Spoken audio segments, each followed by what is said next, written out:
Welcome everyone. आज के morning session में आपका स्वागत है। आज लेकर हाजिर हैं हम विभिन्न समाचार पत्रों में छाई हुई मुख्य मुख्य जो खबरें हैं जो शिक्षा और रोजगार से जुड़ी हुई होती हैं और हमारे दैनिक जीवन को प्रभावित करती हैं। पहली खबर है, पीएचडी की फर्जी डिग्री बांटने पर केस। मगध विश्वविद्यालय के 2 प्रोफेसर पर म्यांमार में विदेशियों को बांटी थी इन्होंने फर्जी डिग्रियां।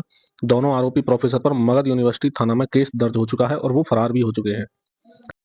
खबर है, मामला 29 सितंबर 2024 का है, जब विश्वविद्यालय के बौद्ध अध्ययन विभाग के प्रोफेसर विष्णु शंकर व कैलाश प्रसाद म्यांमार की राजधानी यांगून में जाकर फर्जी तरीके से मगध यूनिवर्सिटी की ओर से कई लोगों को पीएचडी की डिग्री वितरित करते हुए वीडियो में दिख रहे हैं। 10 दिसंबर को यूनिवर्सिटी प्रशासन के संज्ञान में मामला आया, जिसके बाद प्रशासनिक विभाग में हड़कंप मच गया और कैसे कोई प्रोफेसर नियमों को ताक पर रखकर पीएचडी की डिग्री विदेशों में बांट रहे थे। केस दर्ज होने के बाद दोनों प्रोफेसर हो चुके हैं फरार। कुलपति एसपी शाही जी ने बताया कि म्यांमार में बांटे गए किसी भी डिग्री पर उनका कोई हस्ताक्षर नहीं है। उनके साइन को किसी ने फर्जी तरीके से कॉपी कर उस पर पेस्ट कर दिया है। यह मामला पूरी तरह फर्जी है। डिग्रियां केवल यूनिवर्सिटी में ही मिलती हैं, ये तो सभी को पता होगा। माध्यमिक शिक्षक नियुक्ति परीक्षा में 15,250 सफल। कांग्रेचुलेशन सभी अभ्यर्थियों के लिए। बिहार लोक सेवा आयोग ने सोमवार को देर रात तीसरे चरण की अध्यापक नियुक्ति के तहत माध्यमिक 9वीं और 10वीं शिक्षक पद का परिणाम जारी कर दिया। माध्यमिक के 15 विषयों के लिए जारी परिणाम में 15,225 अभ्यर्थियों को सफलता मिली है। अभ्यर्थी बीपीएससी की वेबसाइट bpsc.bih.nic.in पर परिणाम देख सकते हैं। सबसे ज्यादा अंग्रेजी के लिए 2,961 और सबसे कम पद अरबी के सिर्फ 13 हैं। आयोग ने कहा रिजल्ट औपबंधिक है, इसमें अगर कोई त्रुटि होगी तो बदलाव किया जाना संभव है। परीक्षाओं में गड़बड़ी पर सख्ती। बापू परीक्षा केंद्र परिसर में हुई बीपीएससी की पीटी रद्द। क्या है खबर, जान लेते हैं। 13 दिसंबर को 17वीं प्रारंभिक परीक्षा के दौरान हुआ था हंगामा। 25 उपद्रवी अभ्यर्थियों की हुई है पहचान। कार्रवाई से पहले दिया जाएगा उन्हें नोटिस और परीक्षा की तारीख की घोषणा जल्द होगी। आयोग ने इसके बारे में कहा है।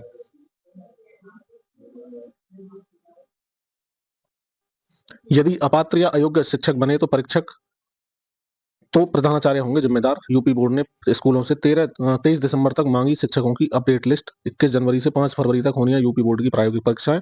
यूपी बोर्ड की प्रायोगिक परीक्षाएं 21 जनवरी से 5 फरवरी तक आयोजित होनी है। इसमें परीक्षकों की तैनाती के लिए बोर्ड ने स्कूलों के प्रधानाचार्यों से 23 दिसंबर तक शिक्षकों की अपडेट लिस्ट मांग ली है। बोर्ड के सचिव ने कहा कि अगर कोई अपात्र या अयोग्य शिक्षक परीक्षक बनता है तो स्कूल के प्रधानाचार्य इसके लिए सीधे सीधे तौर पर जिम्मेदार होंगे। इनकार कर चुके परीक्षकों का सूची से हटेगा नाम, यही खबर है। आगे विस्तार से जान लेते हैं। यूपी बोर्ड ने वर्ष 2025 की इंटरमीडिएट प्रायोगिक परीक्षा में ऐप के माध्यम से परीक्षार्थियों को केंद्र से ही अंक प्रदान करने की तैयारी के बीच प्रायोगिक परीक्षक नियुक्त करने का नया मानक तय कर दिया है।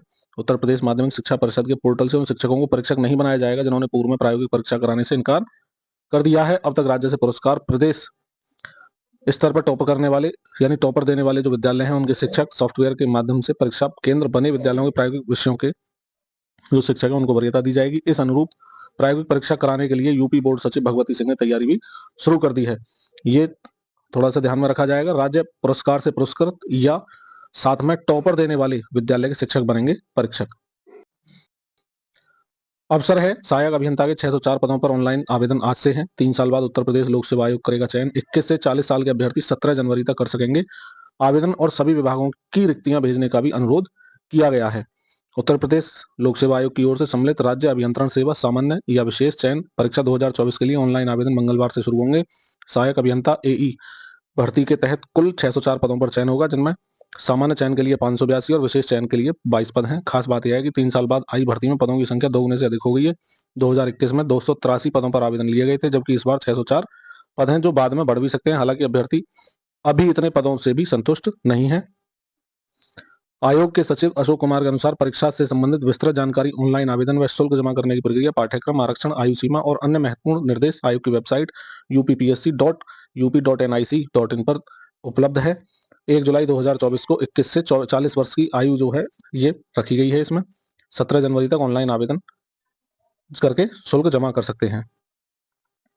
एक और बड़ी खबर आ रही है, एनसीईआरटी 9 से 12वीं कक्षा की किताबें सस्ती होने वाली हैं। राष्ट्रीय शैक्षिक अनुसंधान और प्रशिक्षण परिषद की 9वीं से 12वीं तक की किताबें सस्ती होंगी। एनसीईआरटी ने सोमवार को आगामी शैक्षणिक वर्ष से कीमतों में 20% की कटौती की घोषणा की है। वहीं कक्षा 1 से 8 की पुस्तकें 65 रुपए प्रति कॉपी पर खुदरा बिक्री की रहेंगी। सभी विश्वविद्यालय में एक पाठ्यक्रम के लिए समान होंगे नियम। कोर्सों की मान्यता कहां से मिली है यह बताना होगा। सूबे के विश्वविद्यालय कॉलेजों में सामान्य पाठ्यक्रम के लिए समान नियम जो है वो लागू भी हैं। इसी तर्ज पर वोकेशनल और स्व वित्त पोषित कोर्स के लिए भी एक नियम बनाने की तैयारी है। इसी को देखते हुए रिपोर्ट मांगी गई है। प्रोफेसर एन के अग्रवाल जी, शैक्षणिक सलाहकार, बिहार राज्य उच्चतर शिक्षा परिषद के हैं, उनके अनुसार है ये बात। 15 दिनों में व्यावसायिक पाठ्यक्रमों के लिए सभी विश्वविद्यालय से मांगी गई रिपोर्ट। परियोजना निदेशक ने सभी कुल सचिवों को भेजे हैं निर्देश। कोर्स के संचालन से संबंधित जानकारी एक फॉर्मेट में देनी होगी। विड्रॉ और पीएफ फ्रॉम एटीएम, अब एटीएम से अपना विड्रॉ कर सकते हैं पैसे का। साथ में घर बैठे क्यूआर पेन वाला भी मंगा सकते हैं कार्ड। जनवरी से बड़ा बदलाव करने की तैयारी कर रहा है ईपीएफओ। श्रम मंत्रालय की ओर से कहा गया है कि जनवरी 2025 से ईपीएफ सदस्य पीएफ का पैसा एटीएम्स के जरिए निकाल सकते हैं, क्योंकि ईपीएफओ एडवांस टेक्नोलॉजी पर काम कर रहा है। लेकिन क्या आपको भी पता है कि अभी ईपीएफओ में अगर आप पीएफ का पैसा निकालना चाहते हैं तो कौन सा नियम है और इसे आप कैसे क्लेम कर सकते हैं? एम्प्लॉइज प्रोविडेंट फंड है ये। इसके नियमों के अनुसार कर्मचारियों को हर महीने अपने मूल वेतन का 12% फंड में जमा करना होगा। वहीं नियोक्ता इस योगदान के लिए बराबर राशि जमा करता है। 55 साल की रिटायरमेंट आयु तक पहुंचने पर पूरी राशि निकालने का होता है विकल्प। 90% तक धनराशि निकाल सकते हैं रिटायरमेंट से 1 साल पहले।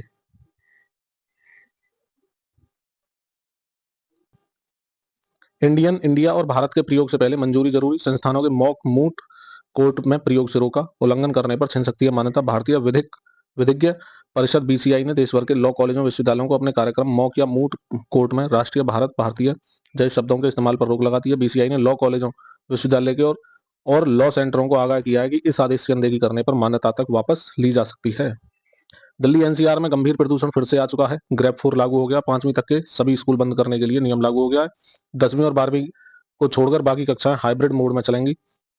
राष्ट्रीय राजधानी क्षेत्र एनसीआर में हवा जहरीली होकर फिर गंभीर श्रेणी में पहुंच गई है। इसे देखते हुए दिल्ली एनसीआर में ग्रेडेड रिस्पांस एक्शन प्लान के चौथे चरण ग्रेप 4 को लागू कर दिया है।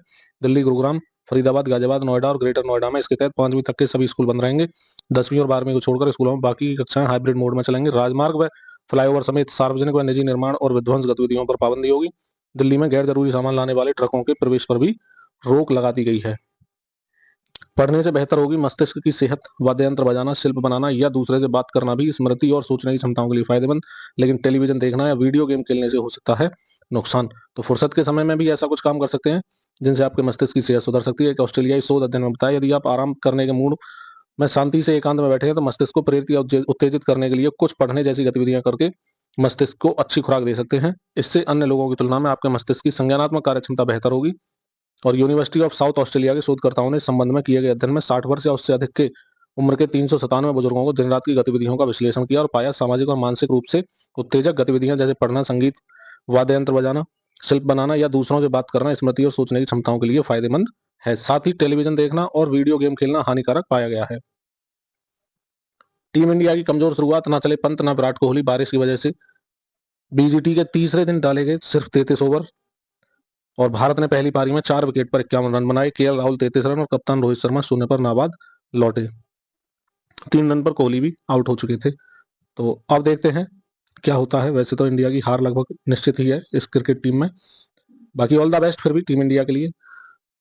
इसी के साथ आज का न्यूज सेशन यहीं समाप्त होता है। मैं विपिन शर्मा लेता हूं आपसे विदा। अगर आपने हमारी वीडियो को देखा है तो आपको पसंद आई होगी, वीडियो को लाइक करके जाएं, चैनल को सब्सक्राइब कर लें, जिससे आने वाले समय में आप सभी तरह की अपडेट से रूबरू रहें।